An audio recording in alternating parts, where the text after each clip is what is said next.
नहीं, कांग्रेस के खिलाफ बनाई तो आरएसएस से मिलने के लिए बनाई थी उन्होंने। कह दो ना कि हम आरएसएस के बी टीम थे। जिंदगी भर जहां जिस स्कूल कॉलेज में पढ़ा, जहां नौकरी किया, उसी को गाली दे। आरएसएस में कोई गाली नहीं देता है।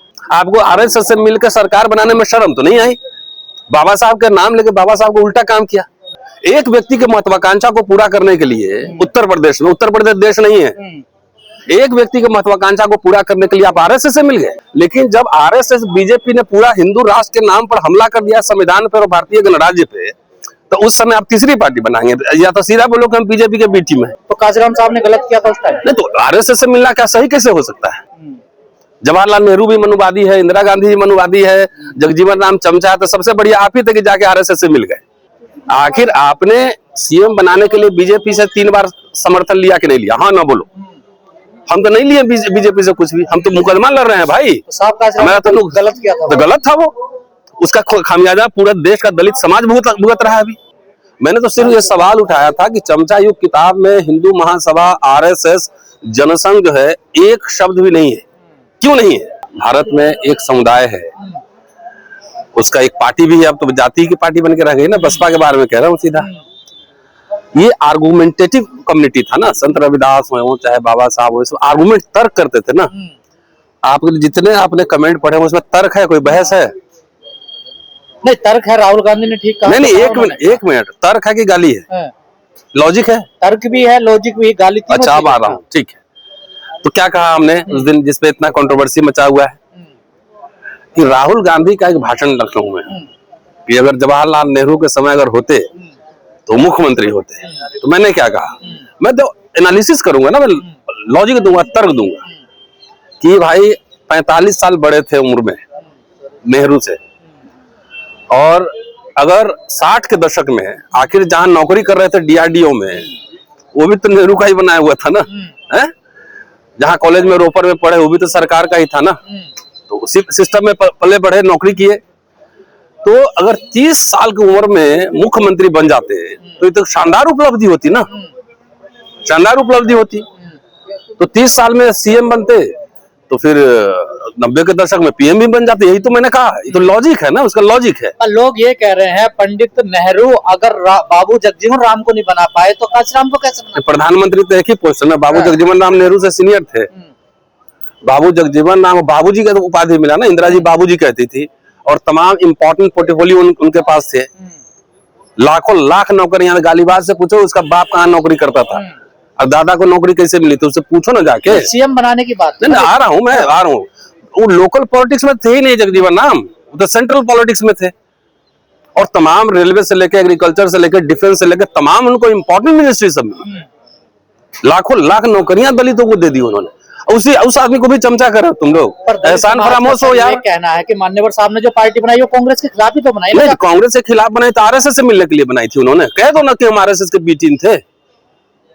भाई, आप जगजीवन राम को पीएम की बात करो, इतिहास कोई पढ़ता है किताब? 1980 में इंदिरा गांधी ने खुला ऑफर भेजा था कि पार्टी में वापस आ जाइए, हम आपको पीएम बनाएंगे। खुला ऑफर था, नहीं गए वो। आप जनता पार्टी से क्यों नहीं पूछोगे पीएम क्यों नहीं बनाए?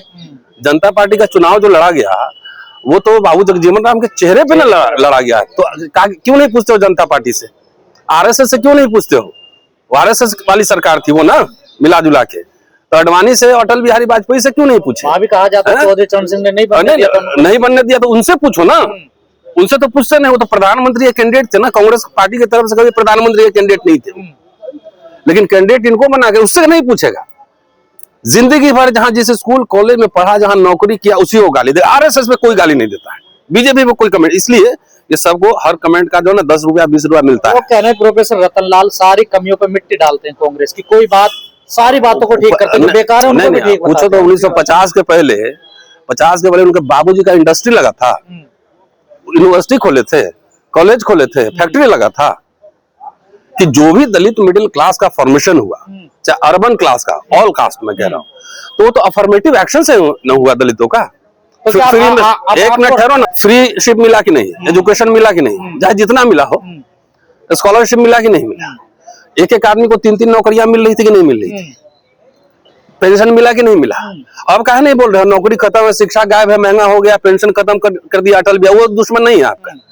आपको आरएसएस से मिलकर सरकार बनाने में शर्म तो नहीं आई? बाबा साहब का नाम लेके बाबा साहब को उल्टा काम किया। भाई शेड्यूल कास्ट मैनिफेस्टो में बाबा साहब ने साफ लिखा था ना कि हिंदू महासभा आरएसएस जैसे प्रतिक्रियावादी शक्तियों के साथ हमारा समझौता नहीं होगा। तो बाबा साहब का लाइन नहीं पढ़े थे। ये हमारा एजेंडा है। एक व्यक्ति के महत्वाकांक्षा को पूरा करने के लिए उत्तर प्रदेश में, उत्तर प्रदेश देश नहीं है, एक व्यक्ति के महत्वाकांक्षा को पूरा करने के लिए आप आरएसएस से मिल गए, बीजेपी से मिल गए। यही बाबा साहब पढ़े हैं, यही अम्बेडकर वादा है। नहीं, तब भी एक दलित है, आज भी एक दलित है आप राहुल गांधी के साथ। कौन? अरे अभी तो जब नहीं सीएम पीएम छोड़ो ना यार, उसमें हम है ही नहीं उस चक्कर में। हम प्रोफेसर हैं काफी है, टीचर हैं काफी है। अरे एक मिनट ठहरो, जब समय आएगा तो देखा जाएगा। लेकिन जब आरएसएस बीजेपी ने पूरा हिंदू राष्ट्र के नाम पर हमला कर दिया संविधान पर और भारतीय गणराज्य पे, तो उस समय आप तीसरी पार्टी बनाएंगे या तो सीधा बोलो कि हम बीजेपी के बी टीम है। दो ही खेमा है इस देश में, तीसरा कुछ नहीं है। तो कांशीराम साहब ने गलत किया था उस टाइम। नहीं तो आरएसएस से मिलना क्या सही कैसे हो सकता है? एक आदमी को मुख्यमंत्री बनाने के लिए अभी दलितों की कितनी पिटाई उत्तर प्रदेश में लग रही, आवाज निकल रही किसी की। व्यक्तिगत सत्ता पाके करो क्या, ये इंपॉर्टेंट है ना। सीएम पीएम उसके नीचे तो कुछ दिखता ही नहीं कि और कुछ है। शिक्षा और रोजगार का सवाल किसी दलित पॉलिटिशियन के एजेंडा में है? बताओ मुझे। तो दलितों को दूर रहना चाहिए सत्ता से। नहीं, सत्ता से कैसे किसी तरीके से हमको खाली कुर्सी मिल जाए। सत्ता दलित की औकात है कि अपने बल पे सत्ता पालेगा? पहले बताओ मुझे। आप पे आरोप है कि आप कांग्रेस की पालकी ढो रहे हैं। अच्छा है ना, आरएसएस के तो नहीं ढो रहे हैं ना, बीजेपी के नहीं ढो रहे हैं ना। आरएसएस बीजेपी इन्हीं के कंधे पे चढ़ के आया है देश में। उनकी तो नहीं ढो रहे हैं, उनके खिलाफ लड़ रहे हैं ना। ये सब आरएसएस का बनाया हुआ डिजाइन सब है। कांशीराम जी खुद चमचा युग में लिखे कि 20 लाख कर्मचारी हो गए थे SC ST के, ऐसे हो गए थे, सब चमचे थे। जवाहरलाल नेहरू भी मनुवादी है, इंदिरा गांधी भी मनुवादी है, जगजीवन राम चमचा है। तो सबसे बढ़िया आप ही थे कि जाके आरएसएस से मिल गए। जब देश में इतना गहरा संकट है, जब इंडियन रिपब्लिक को चुनौती है, उस समय आरएसएस बीजेपी आपके एक शब्द नहीं निकलते हैं, तो क्या समझा जाए? तो आप ही क्यों निशाने पर रहते हैं? अरे हम इसलिए कि हम सवाल पूछते हैं, हम आर्गुमेंट करते हैं, गाली थोड़ी देते हैं। बसपा और बामसेब ने, इनके वाले बामसेब ने ये खाली गालीबाजों की फौज तैयार की है। एक भी तर्क वितर्क लिखने पढ़ने वाला आदमी है उसमें, जो अखबार में लेख लिखता हो, मैगजीन में लेख लिखता हो? गालीबाजों की फौज तैयार की है। क्या यही अम्बेडकरी फूले यही परंपरा है? अब बहस करो ना हमसे। आखिर आपने सीएम बनाने के लिए बीजेपी से 3 बार समर्थन लिया कि नहीं लिया? हाँ ना बोलो। हम तो नहीं लिए बीजेपी से कुछ भी, हम तो मुकदमा लड़ रहे हैं भाई। हमारा तो गलत किया था, तो गलत था वो। उसका खामियाजा पूरा देश का दलित समाज भुगत रहा है। अभी क्या खामियाजा भुगत नहीं रहा है, नहीं भुगत रहा है। माइक लेके दिन भर टाउन फिर रहे, सरकारी नौकरी क्यों नहीं कर रहे हो? एजुकेशन का फीस कितना है? फेलोशिप कहाँ है? नौकरियां कहाँ है? निजीकरण हो रहा है धड़ाधड़। कानून का राज है क्या? लोग कहते हैं कांग्रेस आ जाएगी तो वो भी तो इसी डर पे चलेगी, नहीं अलग करेगी। आपने आंदोलन करो ना उसके खिलाफ, एजेंडा सेट करो ना कि हमारा मांग है पूरा करो। आप 4 से लेकर 10 तक आपने कांग्रेस सरकार को समर्थन दिया, एक भी एजेंडा लागू करवाया? आप सरकार गिरा देते, समर्थन वापस ले लेते। आपने एक भी एजेंडा, एक भी मंत्री भी बनवाया, एक नेशनल पॉलिसी बनवाया? कांशीराम जी को भारत रत्न की लड़ाई बीजेपी से है बसपा से? नहीं, बस दोनों एक ही है ना, बसपा भाजपा एक ही है। दलित लोग को गुमराह कर रही है बसपा ना। शिक्षा का सवाल गायब हो गया, रोजगार गायब हो गया, सुरक्षा गायब हो गया, स्वास्थ्य गायब हो गया, फ्रीशिप गायब हो गया, फेलोशिप गायब हो गया। ये सब एजेंडा गुमराह कर रहा है। तो राहुल गांधी भी नहीं बोलते हैं, देखिए सामाजिक न्याय की बात। नहीं, उनके मुंह से भी अब वो नहीं बोलते तो उनके यहाँ पे मैं क्या जाऊँ? मैं बोल रहा हूँ ना, मुझे जो बोलना है बोलेंगे ही ना। तो वो दलित समाज को बसपा ने गुमराह कर दिया है पूरे देश में। उसके किसी सेमिनार, किसी कॉन्फ्रेंस में कोई आंदोलन, कोई शिक्षा, कोई रोजगार, कोई स्वास्थ्य, कोई सुरक्षा, कहीं कुछ नहीं है। इसलिए दलितों पर लगातार हमले बढ़ रहे हैं। योगी जी की तारीफ हो रहा है, मोदी जी का प्रचार करने गए थे भाई। लोग कह रहे हैं ठीक है, बसपा को, मायावती को, रतनलाल जी बोल सकते हैं, लेकिन मान्यवर साहब को भी अब देखिए वो कटघरे में खड़े करने लगे। एक बार बताओ, उनकी आलोचना करने। अरे एक बार बताओ, बाबा साहब ने क्या कहा था? अप दीपो भव, अपना दीपक स्वयं बनो। बाबा साहब ने बुद्ध की समीक्षा नहीं की थी, नवजाना नहीं बनाया था। उन्होंने कहा था कि भक्ति नहीं करना है, देवता नहीं बनाना है किसी व्यक्ति को, और आप सीधे उसके उलट कर रहे हैं।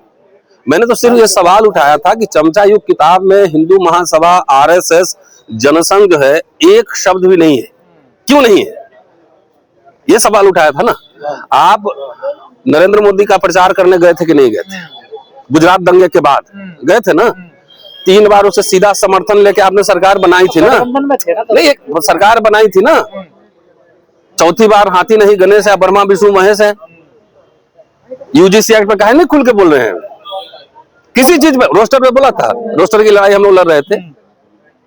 अब किसके साथ आना चाहिए 2027 में? दलित समाज को एक अपना दलित मैनिफेस्टो तैयार करना चाहिए, है ना। वो तो कहते संविधान वाला मैनिफेस्टो अरे है। संविधान, आरएसएस संविधान बदल रहा है तो वही मैनिफेस्टो। मूर्ख आदमी मैनिफेस्टो है। तो बाबा साहब ने रिपब्लिकन पार्टी ऑफ इंडिया बनाया था तो उसका मैनिफेस्टो बनाया, कॉन्स्टिट्यूशन बनाया था कि नहीं बनाया था?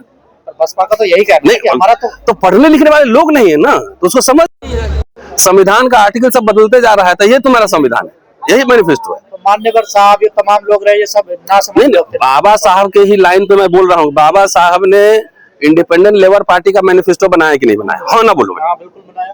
शेड्यूल कास्ट फेडरेशन का मैनिफेस्टो बनाया कि नहीं बनाया? रिपब्लिकन पार्टी का बनाया कि नहीं बनाया? रिपब्लिकन ट्रेनिंग कॉलेज खोला कि नहीं खोला कि नेता बनाने के लिए हम ये सब्जेक्ट पढ़ाएंगे? खोला कि नहीं खोला? तो जब बाबा साहब का नाम ले रहे हो तो बाबा साहब को फॉलो तो करो। संविधान ही हमारा मैनिफेस्टो है, संविधान मैनिफेस्टो होता है। कहते हैं उसी को बचाना, उसी को लागू करो। कहाँ बचा? कौन सा लड़ाई लड़ रहा है बसपा वाला संविधान को बचाने के लिए? कभी देखे लड़ते? आरएसएस की भाषा बोल रहे हैं, भाजपा के समर्थन में बोल रहे हैं। अभी तो 10 साल से कहूँ 15 साल हो गया, तीसरा टर्म कांग्रेस सरकार में। सत्ता में कभी नहीं आओगे तुम। अगर यही हाल रहा ना तो नहीं आओगे। तुमको बीजेपी के टुकड़ी में बैठना पड़ेगा जाके, आरएसएस का सीधा कह दो। आरएसएस से समर्थन लेना पड़ेगा तब आओगे सत्ता में, ऐसे नहीं आओगे भाई। सेकुलर इंडिया, कॉम्युनल इंडिया में चुनना है तो कौन चुनेंगे? मैं तो सेकुलर इंडिया के साथ हूं ना। मैं नरेंद्र मोदी का प्रचार करने थोड़ी जा सकता। जो लोग आरएसएस के थाली में चाटे हैं मलाई बीजेपी के, वो मेरे ऊपर सवाल उठाएंगे। अरे हम तो मुकदमे लड़ रहे हैं अपना व्यक्तिगत नुकसान उठा के, अपना व्यक्तिगत लड़ाई लड़ रहे हैं, इनसे आइडियोलॉजिकल लड़ाई लड़ रहे हैं। तो आरएसएस के प्लेट में मलाई चाटे और तुम सवाल उठाओगे? शर्म करो।